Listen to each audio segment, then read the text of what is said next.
The referee is from Australia, Matt O'Brien. We have 8 referees in the middle this weekend. We're told that they're all very much in line for a spot at the Rio Olympics. They've got 1 foot on the plane. All very, very experienced. We've already seen Craig Gilbert, who's going to officiate in 6 of the 10 events, wanting to go to Rio. Argentina. So it's going to be Argentina in their 7 strip, which is the black and red, and we're underway. This is Pool A. Wobbly old bounce there, but it's Russia who will put it through the hands early on. A big tackle from Argentina, but it's still there for the Russians, and a floating pass and a chance here. No, knocked on by Argentina, so a little bit of a let off there for Russia, and that's what I was talking about. It's all going okay for a while, and then you can expect the unexpected.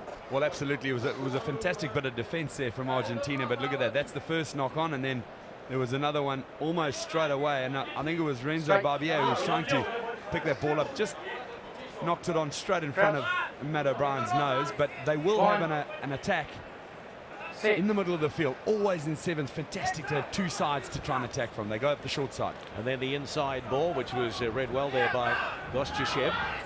But a terrific opportunity now for Argentina. Bit of a juggle and a great tackle. Advantage. And advantage is being played for Argentina. Will they need it? Only about 1 metre out. They get out to the left. The dummy is there. And they lost it forward. No advantage. They'll come back for hands in the ruck. The penalty. Hands in the ruck is the call. Brazzoni goes wide, and the support running is very, very good indeed. And so that is the first try to Argentina. And it just came on the back of some good possession inside the opposition 22. Rodrigo Echart.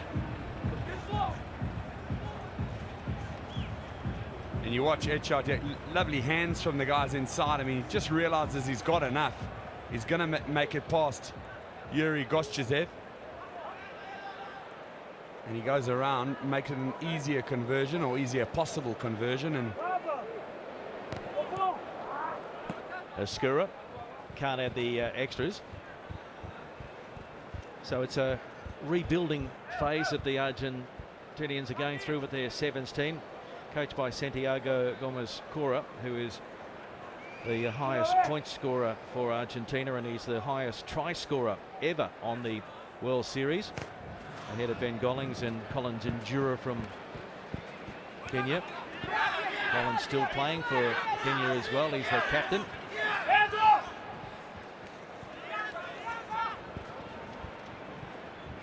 Lovely distribution, yep. Catch and pass going wide.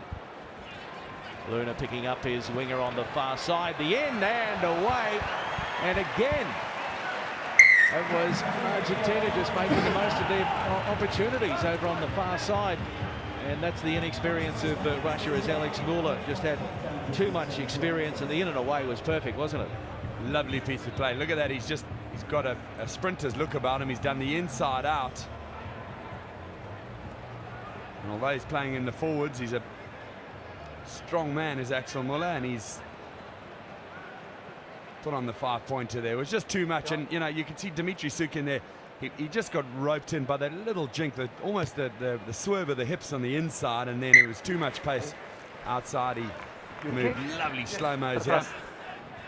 A number of cameras around the stadium, and I was just thinking to myself, these Argentinian guys in their 7s kit, it's a black jersey. We did have a rainy start to the day, but it's going to get up to 30 degrees later today. Really, really hot here in Cape Town.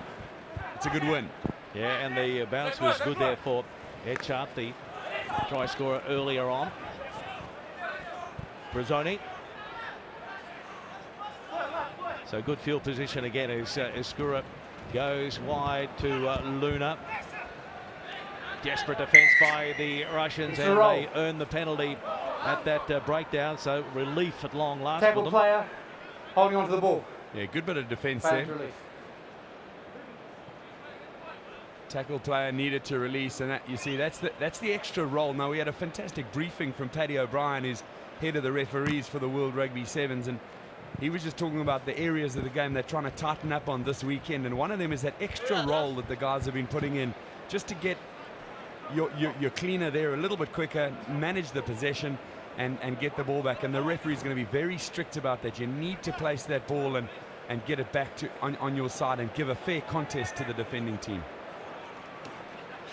So Russia, possession, but inside their own territory, and the poor pass. It sits up though. But it was Eduard Filatov who was an easy target on that occasion. The captain goes to ground Ostrushko. And now Gostyshev.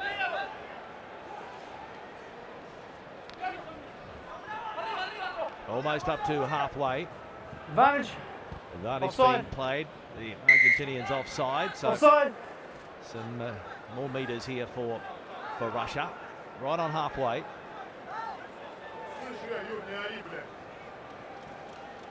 Well, a little conversation there. There was a word that came in from the outside, and it means that they're going to kick this ball into the corner. Yuri Gostyshev, who's... Oh, he's just come off it a bit, and that ball is going to go over the dead ball line. That's a poor mistake from Yuri Gostyshev, and he'll be disappointed with that. I know what's happened. The captain said just put it into the corner, and he's tried to chew off more meters. Well, exactly. He's trying to get it right onto that 5-meter line, isn't he? They would have had a nice attacking option from around the 22. That would have been good enough.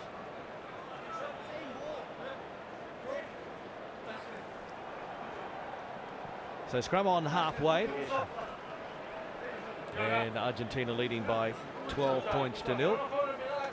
Last week Argentina beat Japan, Canada, and poor play, and then lost 28-0 to Fiji on day 1 in Dubai, and lost to England 14-7 in the Cup quarterfinals, and then South Africa 26-5 in the plate semi-final.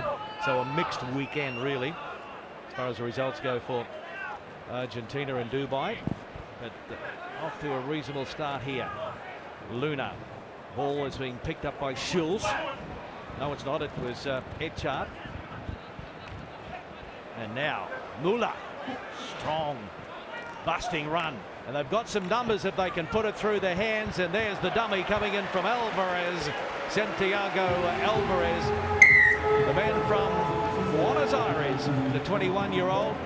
Outside centre in the Junior World Cup in New Zealand last year. Part of the Buenos Aires club team that won the club champs in sevens in London in 2014 as well. So he's repaying the faith the selectors have put in him. Well, that's where the turnover happened, and look at that. That's an in-out. That work by Echard was brilliant, and there was a long pass over to the big man Axel Miller. He did a few steps, and look at this lovely little one-handed offload. For me, this is the step from Alvarez. He knows what's happening. He comes in, and the cover defense were desperate to get across. They couldn't stop in time, and he's around and across under the uprights. That's the Кейптаун Castle. Your place. That's a 400-year-old building. It used to be the fort of Кейптаун. 19-0 Argentina over Russia at the break. Yeah, one of many quite famous buildings in Кейптаун as we go to the huddle.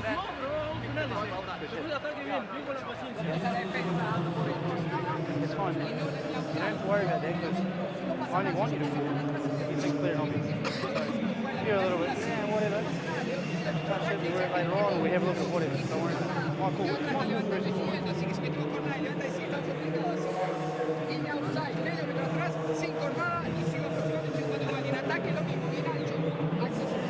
That's good, guys. So that offside line's pretty tight, eh? So be sharp.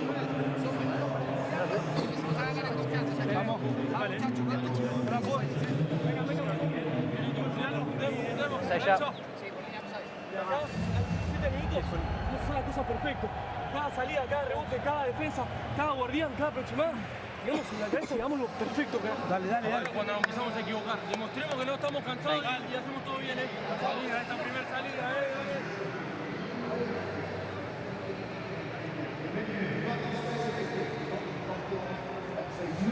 So it's business as usual for Argentina, leading by 19 points to 0, but the Russian coach Andrei Sorokin wasn't happy with his team's first half effort. This is a Russian team that scored after the bell in Argentina. Hong Kong to deny Zimbabwe a spot as a 15 core team on the HSBC Sevens World Series. As Russia kicks off, and this one is going to be played at by Argentina. It wasn't going to go to the 10, but they played at it and coughed it up, so it's advantage for Russia early on. Yeah, that kick just not going the 10 meters, and Argentina played at it. So Russia will get the advantage. They're really going to have to get over the try line within the next minute or so if they're going to have any chance here. Argentina looking quite dominant when they got the possession, and they've been very enterprising with some of the set piece stuff that they've done as well. You must be respectful here. Please come to the middle, not over here. Square up. Crouch. Argentina finished 8th in the previous HSBC Sevens World Series, and they have qualified for Rio through the South American qualifying tournament. And Russia now just asking some questions and trying to get on the outside is Mikhaltsov, and he is into touch, backed his pace there, but wasn't quick enough to get on the outside. Yeah, he just got reeled in here. Knock on and touch. And that's for me just a little bit of inexperience. He's too close to the touchline there, Clarkie. He's got to be looking at the inside option, and Axel Muller just knowing, you know, that he'd made the decision to go for it. He could basically get across and make that tackle. Great to see two athletes going toe-to-toe there. Argentina making a change. Franco Sabato is coming on in jersey 12. Russia still have a chance to qualify for the Rio Olympics, and they'll be heading to Monaco in June to play in the repertoire. One spot available. Teams like Portugal and Spain and Samoa, Canada, Ireland will all be competing for that last spot, and they're competing for this ball back in Russian territory now as well. Advantage being played for Russia. So let's see what they can do. They've never scored any more than 14 points against Argentina in 13 previous meetings, and that one's gone forward to Ostrusko. They really have to get the captain into the game. He's clutching at his leg there as well, so let's hope he's okay. Vladimir Ostrusko. Yeah, that little offload just drifting forward there. Watch this. It's a very good idea. Ostrusko's gone on the inside, but that ball just off the ground. From Davidov, I think it was German Davidov who did the offload, but that ball just drifted away from Ostrusko. They're going to come back for an Argentina scrum. Just getting a bit of the magic spray. Crouch. Ostrusko played in the Rugby World Cup in New Zealand in 2011. Sit. Argentina with the wrap around, and they've got some space and they've got some pace. And that's a terrific tackle back on the 22, scrambling defense by Russia. But it's still there for Argentina. And now big Fernando Luna puts on a bit of footwork and straight through. Fernando Luna scoring the try for Argentina from Cordoba Athletic. He's a cap Puma as well. You have no doubt that we're going to see more and more of the guys who've made their name in 15s, because sevens is an Olympic sport, or rugby being an Olympic sport, and sevens the derivation that is played. We're going to see guys like Luna who've been fully capped for Argentina. Look at that, he just holds up. That's a great example of a fantastic sevens athlete with a nice awareness of how to slow his opposition member down and then just put on the gas for the outside. Hails from Cordoba. A nice stop on the rugby calendar, or the rugby journey pathway. Knock back. Good work at the restart. No, it didn't quite go the 10.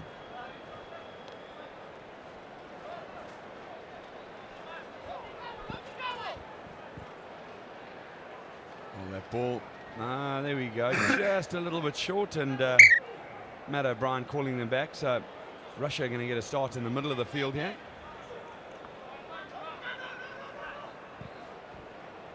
Bulatov.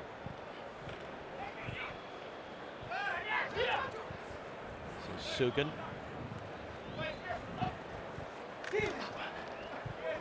Running back into the busy channel there was Davidov. Through the hands. And a bit of room here. A lot of room indeed. Ankle tap, but a try. Fantastic play there by Dmitry Gritsenko. Terrific stuff, and at long last, Russia is on the score sheet. Gritsenko coming off the bench, and he's got their first 5-pointer. Well, look at this awareness from him. He knows where the gap is. It's on the inside, and this is where he's got to make a decision. Do I go all the way? Can I hang on to it? And a diving, despairing ankle tap almost stopped him, but it wasn't enough. And Dmitry Gritsenko is over for the first try. Look at that. Look at that ankle tap there. Just hand on the left leg, enough to pull him down, but he's too close to the line there, and it's a one bounce and over. And the conversion was unsuccessful by Dmitry Sukin. So it is 26 points to 5. Argentina in control over Russia. But that's the sort of stuff they need. Tries like that just to give them a bit of confidence. Absolutely. Into the last minute of the game, Russia kicking off. Through the hands and into touch, so Russia will get the throw in to the line out.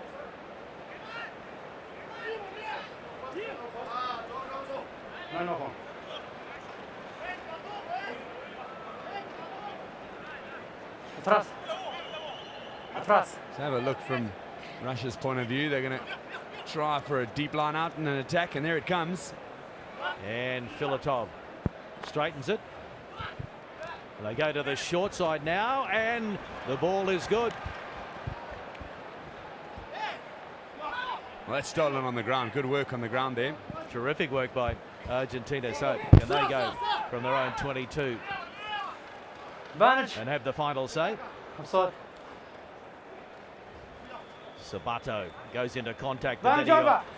Offloads. They're queuing up on the inside. Cancellier found support. And now it opens up for Franco Sabato. And Franco will run it in and put it down between the sticks. Franco Sabato. Nice bit of acceleration there from Sabato, and he's come off the bench. The substitution system's changed a little bit this year. 5 substitutions can be made. You can do the same guy on and off depending on your injuries, but this is a case in point of a guy who's been substituted onto the field, a fresh legs, he's got the ball and he's over. Conversion was successful as well, as we have a look at the final run of this match in Pool A. And it was Argentina comprehensive in the end. And led by 19 points to 0 at the break.